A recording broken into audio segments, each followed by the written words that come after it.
And we must, frankly, recognize the risk that not every country takes the same view of Putin's invasion or sees it in the way that we do. And so we've agreed together to work to explode some myths. I think that if Ukraine were to be crushed or forced into a bad peace, the consequences for freedom around the world would be appalling, and that view is shared by everyone in NATO.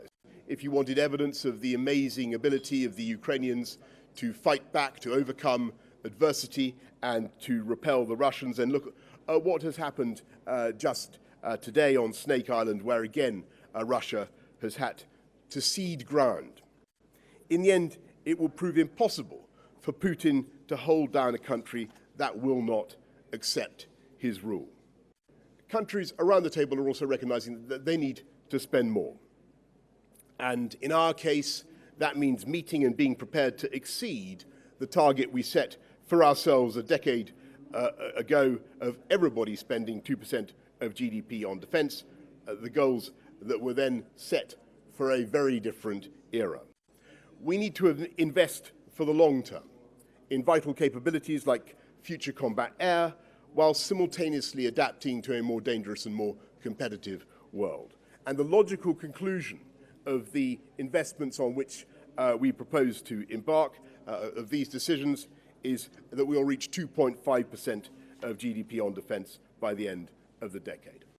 It's very important that we remember that we have a huge economic relationship with China. So does every country around that table. America's got a gigantic free trade deal with China.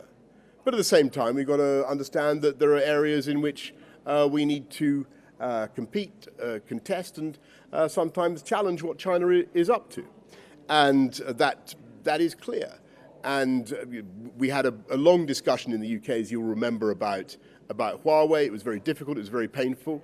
But in the end, there was just a limit to the way economic interpenetration could go, and it clashed with our need for national security, and so we had to fix that.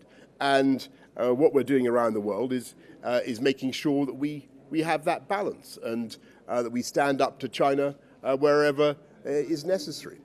But we think that they do indeed have it in their power to repel the Russians and to get them back to the pre-February the 24th position, and that's certainly what Volodymyr says he wants to do, and he set out a plan for doing that. Okay, everybody, I was told to be no more than 9. Thank you. See you later. Thank you.